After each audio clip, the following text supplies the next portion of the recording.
What's going on, everyone? Today was the last proper deload session before I start the new 4-week cycle. It was a bit different to the previous deload session where I was just really messing around, having fun with it, being intuitive, I suppose. This session was much more structured, no real heavy loading. It was more, getting some volume, some reps, lower weight, and trying to get some real blood flow and just really help grease the groove on the movements again, because these movements will still be in the next phase of the program, regardless of which option I take. And there's two options which I'll discuss later on in the video about how exactly I'm going to go about the next phase of the program, and I'll explain why I'm tossing up between those two options and the benefits, the risks, all of that. So yeah, that's what this session was basically about. I kept it simple: split squats, the RDLs, single leg stuff today, apart from the Nordics. The Nordics was a big focus as well of this session because I didn't do any last week. Well, last session actually. I did them last week, but the volume had been reduced a bit lately, and I wanted to get 2 sets of 4 in again for the Nordics, which is still a bit less than the most I'd done recently. 3 sets of 4 was the most volume I'd done for the Nordics, but I just wanted to do 2x4 to kind of bridge that gap between doing none and doing 3x4 next session. So somewhere in the middle today. But yeah, the thing is with Nordics and the high stress eccentric exercises like that is you kind of have to keep doing them because they're very stressful. There's a lot of mechanical tension going on for the muscle. And because of that, if you take a break, then you're very likely to get some soreness, and it's not ideal, especially if you're in a packed training program like I am that has various forms of training, running, football, boxing, gym, all at the same time. It's tough.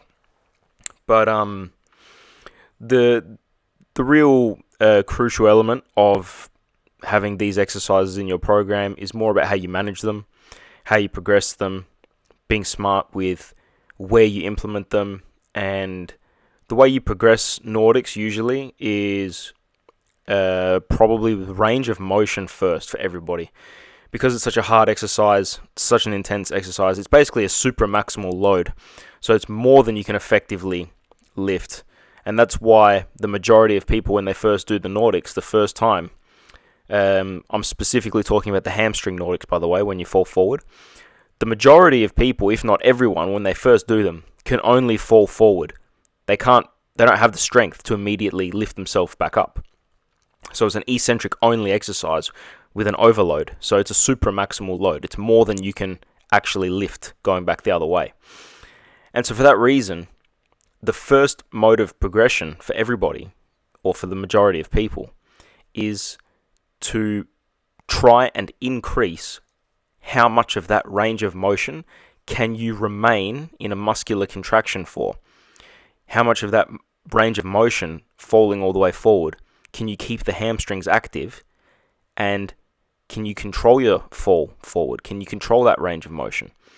It's very difficult. And most people, like, if you get a good... I'll try and film probably the next time I do the Nordics. If you can get a good view of someone's hamstrings when they're performing the Nordic exercise, you can see the moment roughly at when the hamstrings switch off because they're unable to take the load anymore because of the leverage and the position of the body and the joint angle. It gets to a point where the hamstring can't maintain a contraction because it's more than you can handle. So the first aim is to increase the range that you can contract the hamstring at and the control. And then eventually, when you get strong enough, the reps become slower as you become, more in control.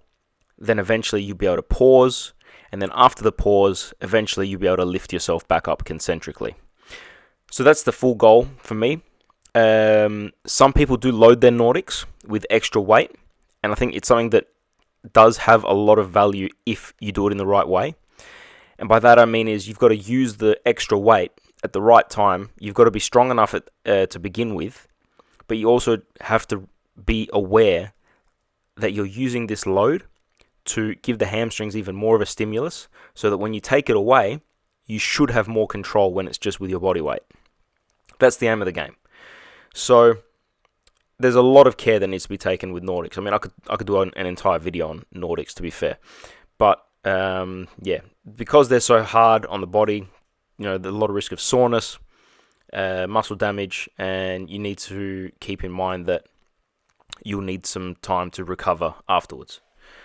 But these are all elements that I'll implement over time, and I'm looking for results in the next 4 to 6 months, not today or tomorrow. So that's why this last 4 or 5 weeks, all of these training vlogs, really up until this point, have been in the context of building the base of strength and tolerance for the workload, and being able to do the sessions in general before I start zeroing in and dialing in on, okay, now it's time to progress this certain aspect. Now it's time to get stronger. Now it's time to, get better at this exercise in particular. So these are all adjustments that are going to be made along the way, and you'll see how the program evolves over time. So it's a long-term play, or medium to long-term, I would say, 4 to 6 months to see some significant gains, and hopefully staying healthy in the meantime, and being able to tolerate the other forms of training. If you're stronger, say you've got athlete A and athlete B, both have the exact same demands placed on them in their training schedule, but athlete B is 50% stronger than athlete A, then that same training schedule will be easier for athlete B to go through, because athlete B is stronger, the same intensity programmed into training is not as hard for them. The stronger you are, the more you can tolerate the forces that are thrown at you. And I think a lot of people forget that. A lot of people don't realize how simple that is. Like, if you were to picture, say, on a football pitch, there's you or a stronger version of you. Who's going to win? Who's going to last longer? Who's going to be less sore after the game? Obviously, the stronger version. So strength has a lot of value. And I think programming for strength is, pretty hard when you've got a lot of other variables, especially in a very heavily cardiovascular sport like football, which I would say it's not entirely cardiovascular. It's more, if I'm going to be specific, made up of many small anaerobic high-intensity actions repeated over time. And by the simple nature of the game, your cardiovascular system gets involved as well. It's definitely not just an anaerobic sport, but it's also not just an aerobic sport. So there's high-intensity actions. And the thing is, with football and other ball sports and field sports, these high-intensity actions are the ones that define the game, the ones that change the game. These are when a goal is scored, or, last-ditch effort at defending. The high-intensity actions make the most difference in a game. Same with basketball. I mean, basketball has a lot of high-intensity forces on the body, like jumping, landing, turning, twisting, all of that. So this is just stuff that you need to keep in mind when you're designing a program. And it's something that I try and keep in mind with my own programming. So the reality is, I've got 2 options that I'm going to run through quickly as far as what my next phase of training will look like. So if we look here at option 1, option 1 is the same program that I was doing before, with some slight progressions in intensity, maybe some extra volume on the Nordics, and by and large what I was doing before, but a little bit more weight on the bar, and a little bit more reps for the Nordics, and I think an extra set for the leg extensions and leg curls and the Adductor machine. So this is the most logical progression. I'm definitely considering doing this option because it's going to be the least drastic change for my body to adapt to. And if I decide to go with option 1, which is this one here, then I could maybe do that for another month and then go to option 2.